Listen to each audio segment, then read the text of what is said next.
Magandang araw sa ating lahat mga boxing fans saan mang panig ng mundo. Dalawang pares na bakbakan ang ating tatalakayin ngayon. Ito po ay sa pagitan ni Romero Dono na ating kababayan kontra po sa Amerikano na si Can Sandoval. Jahi Tucker ng Amerika kontra Santiago Fernandez ng Argentina. Yan po ang ating tatalakayin ngayon na kung saan maghahayag po tayo ng sarili nating fight prediction, comparison at analysis. Na kung saan doon pa po lamang sa ating gagawing comparison, detalyado po na inyong malalaman kung saan niya ba naging yamado, saan niya ba naging lihado itong magkabilang panig.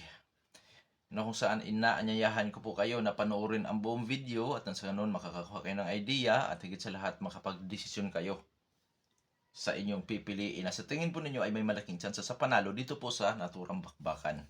At dahil sabi ko nga kanina na magkaroon tayo ng comparison, marapat lamang natin mo nang alamin ang mga background dito sa magkabilang panig mula sa kanilang physical na appearance, experience o karanasan sa kanilang karanasan sa laban, maging sa kanilang taglay-taglay na mga skills o magalawan dahil yan po ang ating gagamitin naman na referensya doon po sa ating gagawing comparison.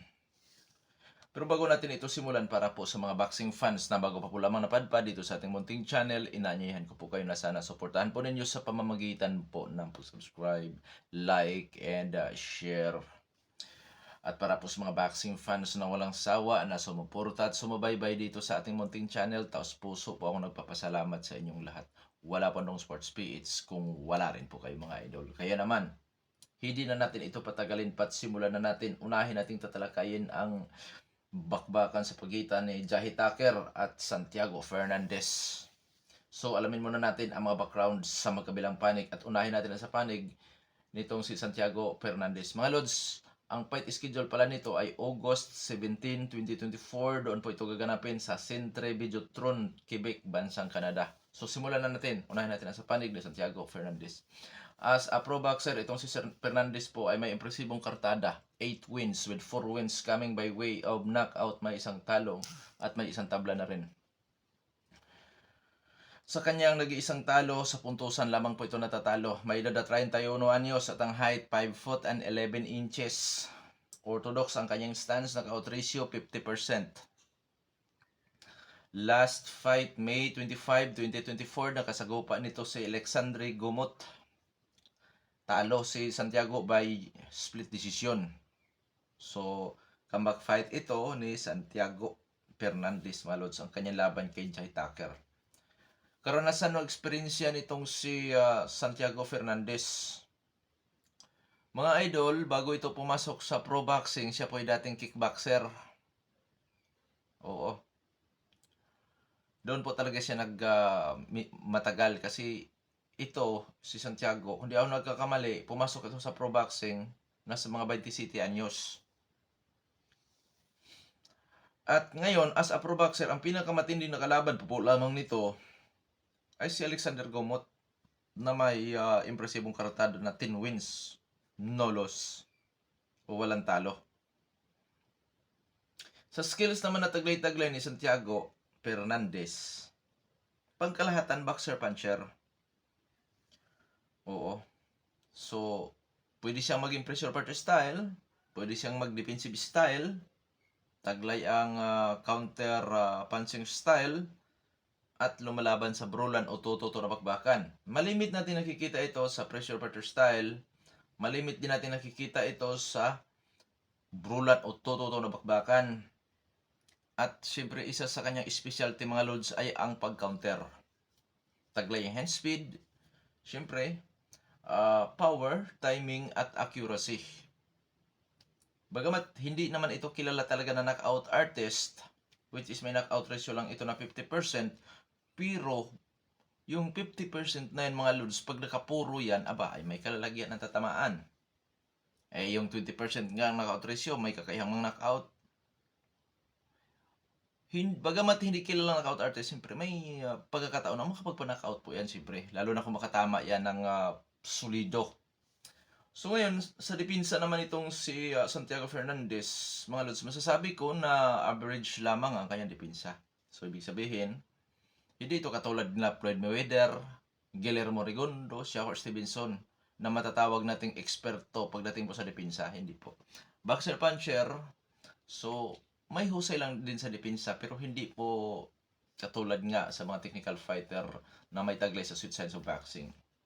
Jahi Tucker ng Amerika, as a pro boxer, may impresibong kartada po. 11 wins with 5 wins coming by way of knockout. May isang talo din at may isang tabla na din.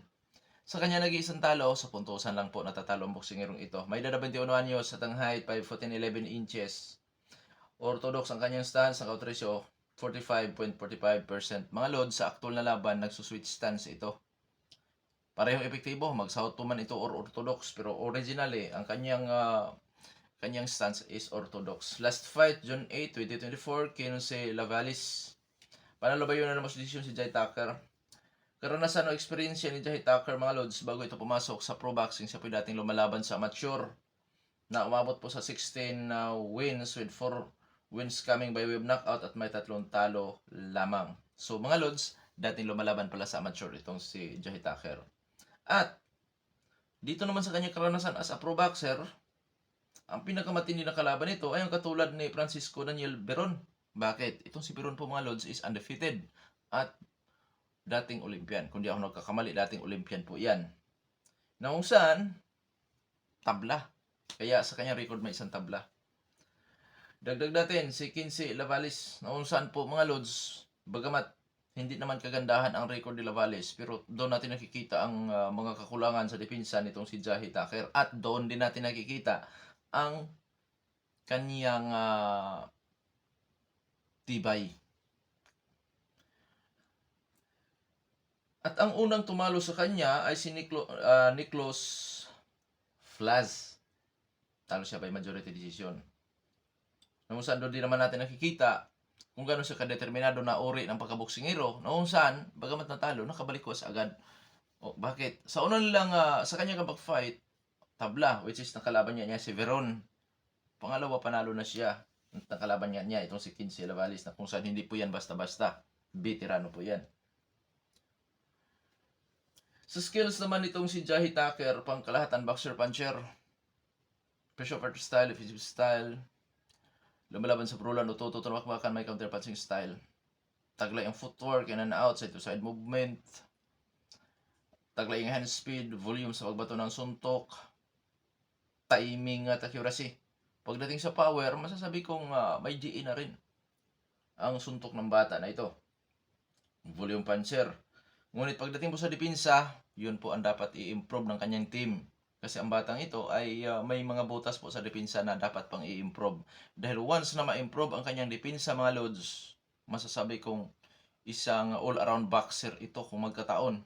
So, pag sinasabi natin all-around boxer, halos lahat ng galawan mayroon. Kaso sa ngayon, yun nga ang kakulangan sa kanya, depensa. Kuya Dong Sports, may kagandahan naman ang depensa nito. Niyan may kagandahan nga, pero yun nga, may mga butas sa depensa na kung saan delikadong makounter. So ngayon dadako na tayo sa ating comparison. Sa edad, 21 anyos lamang si Tucker, 31 anyos si Fernandez. Disadvantage para kay Jahi Tucker dahil wala pa ito sa kanyang peak na pagka-prime. Papunta pa lamang siya sa kanyang peak na pagka-prime, mga idol. 21 anyos. Si Santiago, 31 anyos. So, prime pa ito. So, disadvantage nga yan sa batang Jahi Tucker. Height, parehong 5'11". Sa power, 45% ang knockout ratio ni Tucker, 50% ang knockout ratio ni Fernandez. So, mga idol, 5% lang po ang diferensya. Activity parang aktibo. Sa experience sa tingin ko, mas nakakalamang si Jahi Tucker. Oo. Pero hindi po pwedeng maliitin natin ang kakayahan or experience ni Santiago dahil ang kickboxing naman po, mga idol, kompleto yan. Paa at saka kamay. Kickboxing. Pero yun nga, sa kanyang karanasan naman as a pro boxer sa ngayon, ay masasabi natin hindi na rin po tatawaran. Maganda na rin ang kanyang karanasan. At sa skills din po, may kahusayan kasi si Santiago. Sa skills, masasabi kong 50-50. Parang boxer puncher. So, ibig sabihin, nakadepende po yan kung kaninong diskarte. Yung strategy ang maging ibabaw or maging dominante or maging epektibo sa bakbakan na yan. So, ngayon, dadako na tayo sa ating kung sino ba talaga Yamado. Sa labanan na ito mga idol, masasabi kong 50-50. Bakit? Wala pa sa peak ng kanyang pagka-prime si Tucker, nasa peak na si Santiago. Parehong 5'11". Mas matangkad po si mas lamang sa power si Santiago, pero 5% lang po ang diferensya. Sa experience lamang naman si Jahi Tucker. So sa skills naman po mga lods, masasabi nating 50-50. Pero sa ranking naman po mga idol, may lamang po si Jahi Tucker. So yun nga, 50-50 ito para sa akin. At ang kagandahan dito mga idol, si Santiago ay taga-Argentina, taga-Amerika naman si Jahi Tucker. Magpangabot sila sa Quebec, Canada. Pareho silang dayo. So, yun ang kagandahan. Neutral ground po talaga. So, prediction ko dyan, Jahi Tucker by unanimous decision. Yun po ang aking official prediction. Dahil ito naman ay boxing, ika nga sa wikang English, this is boxing, anything can happen. Bagamat hindi kilalang knockout artist itong si Jahi Tucker, pero may tendency pa rin na makapagpa-knockout ito. Nakadepende yan kung makatama siya ng solido. Oo. Sa posibleng kahinaan ni Santiago Fernandez. Although hindi pa natin nakikita ang kahinaan ni Santiago Fernandez mga lods. Pero syempre, makikita natin yan sa laban nila kung saan nga ba talaga. So ngayon, dahil sa 50-50 din ito sa ating comparison, sa panig naman ni Santiago, dahil sa bata pa si Jahi Tucker, wala pa sa kanyang peak na pagka-prime, advantage ang kanyang pagka-peak sa kanyang pagka-prime. So dyan, sa panig ni Santiago, posible niyang magawang ma-knock-out si Tucker. Kasi posible niyang masamantala ang kakulangan ni Tucker sa depensa. At posible niyang malusutan si Tucker sa counter mga lods. Kaya nanganganib si Tucker matalo dito by knockout.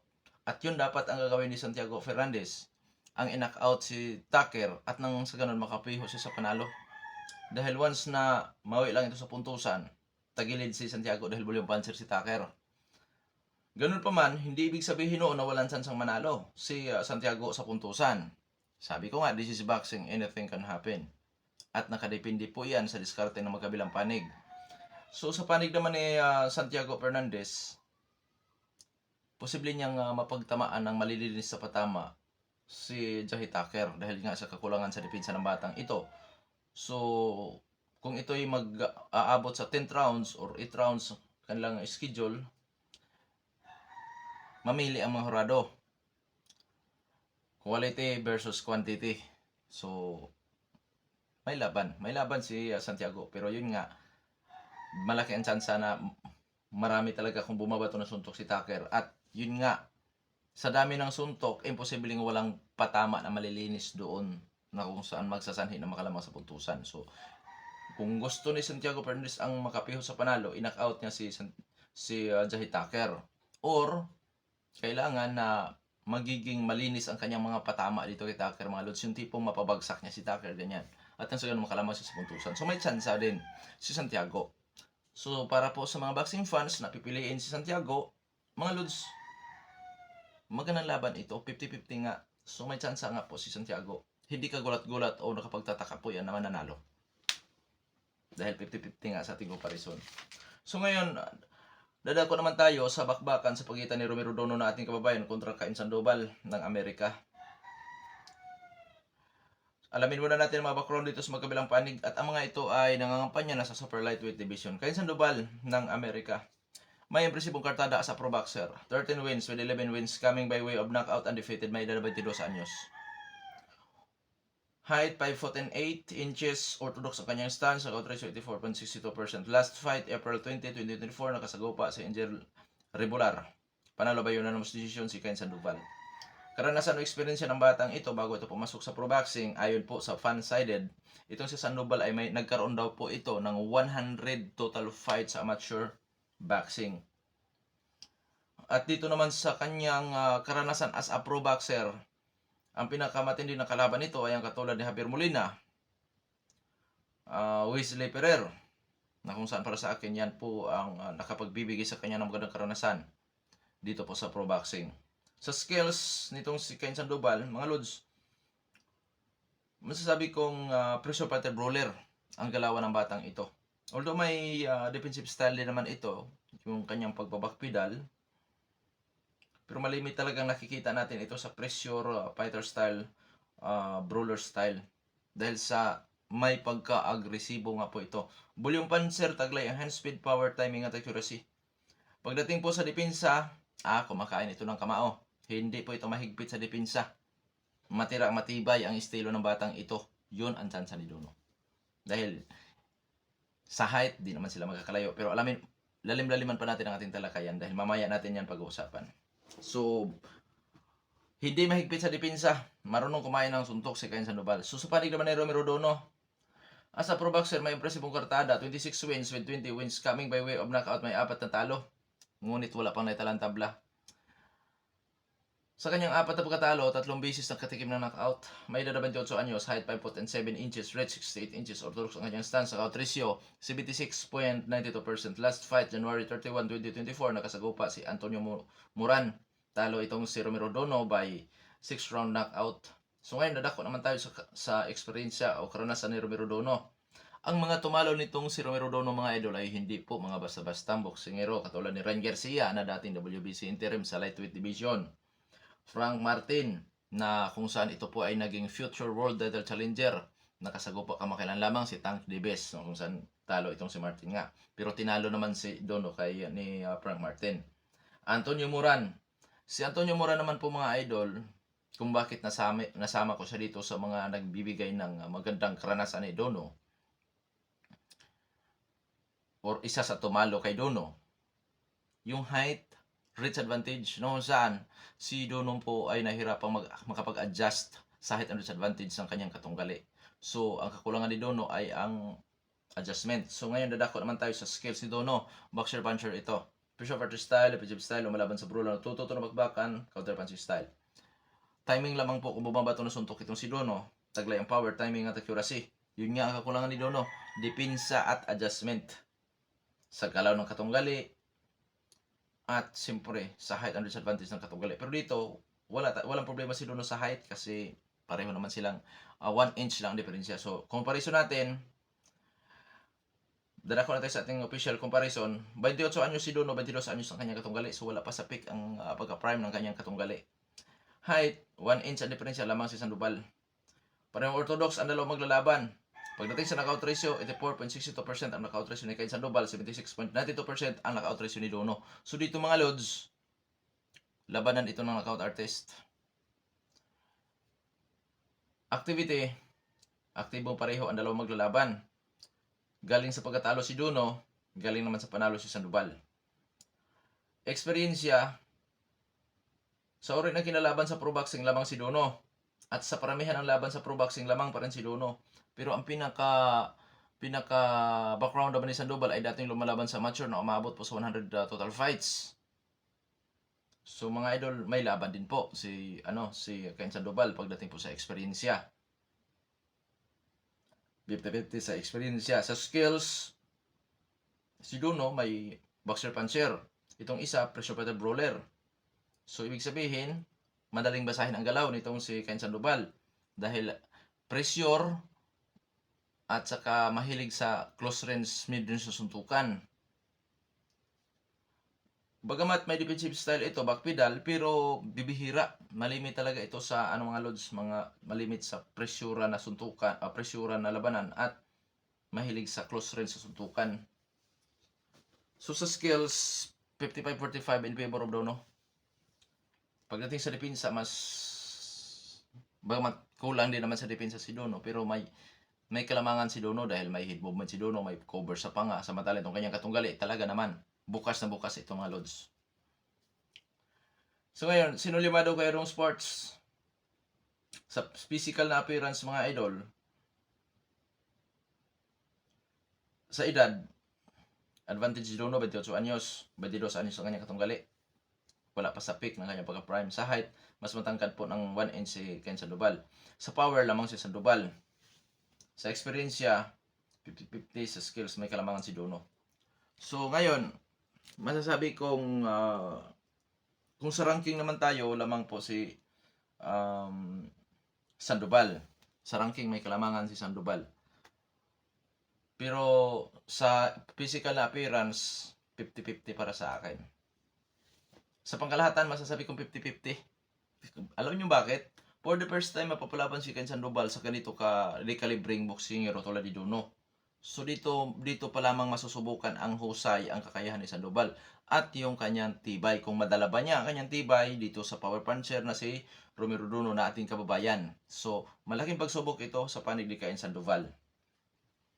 Ngayon, dahil sa 50-50, so delikado ang Amerikano na dito po madudungisan sa kanunang pagkakataon ng kanyang kartada at delikado din dito si Dono na masunod-sunuran na ng pagkatalo.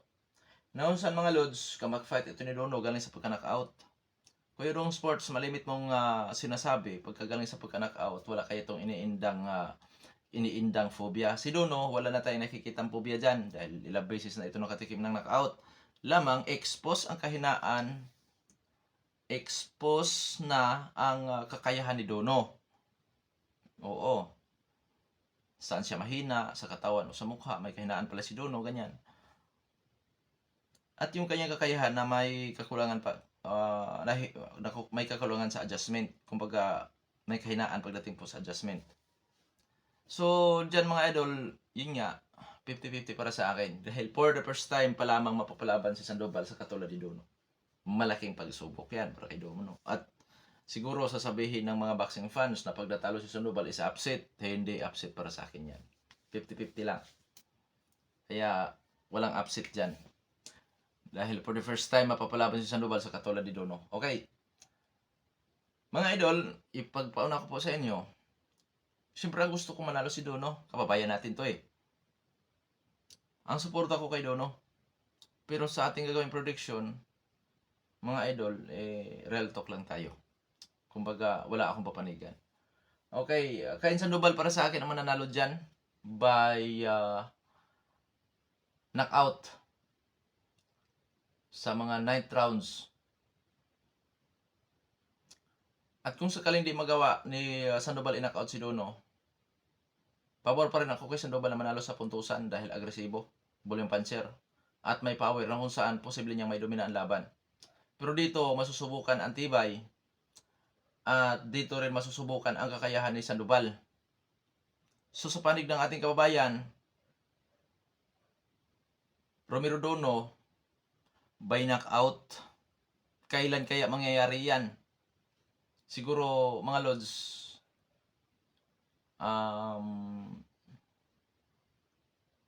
basta kung hindi man-knockout si Dono sa 1-10, 1-10 din ang chance ni Dono na makakakuha ng knockout dito kay Sandoval.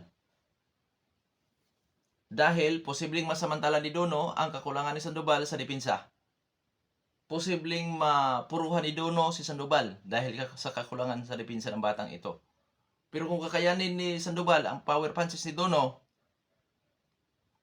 so ibig sabihin lamang nito mga lods, at kung sakaling, kasi hindi naman porkit labanan ito ng knockout artist ay nauwi pa rin naman, mauwi lagi sa knockoutan. Minsan, mauwi rin naman sa puntusan. So dyan, tagilid si Dono sa puntusan dahil marami kong bumabato na suntok nga itong batang Amerikano. Pero ganun pa man, kung walang knockoutan, magkaroon pa rin ng chance si Dono sa puntusan dahil si Dono, posible din na magamit niya ang kanyang eksperyensya. Oo. At saka isa pa, wala nang iniingatan si Dono na kartada dito mga lods. Kaya walang si Dono, wala nang kabayan na takot matalo, ganito, ganyan. Kasi nga, alam naman natin ngayon sa bagong henerasyon sa boxing na pag natalo ka, medyo mababa ang tingin sa'yo. So wala nang ganyan si Dono ngayon. Kaya mapapalaban ng husto ang prospect ng Amerika na si Ken Sandoval. At dito mga lods, masasabi kong mabango talaga si Sandoval dito. Siyempre, Amerikano yan. Dayo si Dono. So, kailangan ni Dono na magpakitang gilas dito mga lods sa pagbato ng mga suntok. At nasa ganun, siyempre kahit pa paano, makakakuha siya ng chance para manalo. At hindi ka gulat-gulat na manalo si Dono. 50-50 lang ito mga lods. Hindi katakatakang manalo itong ating kababayan. wala tayong gulat dyan. Dahil nga, posible nga talagang mapuruhan ito ni Dono. Dahil nga sa kakulangan sa depensa. At yun ang ating gusto. Siyempre, lamang sa ating prediction, mga idol, wala tayong papanigan. Okay, hanggang dito na lamang at maraming salamat po sa patuloy yung pagsuporta, sa mainit ninyong pagsuporta sa ating munting channel. At sige, more support po tayo sa Philboxing. Bagamat medyo wala pa tayong kakayahan na makapunta sa iba't ibang dako ng Pilipinas para mapanood live ang mga bakbaka na ginaganap dito sa ating bansa. Pero darating din ang araw na magkaroon tayo ng kakayahan. Sa ngayon wala pa po eh. Hanggang dito na lamang ito, Padong Sports PH. Maraming salamat po.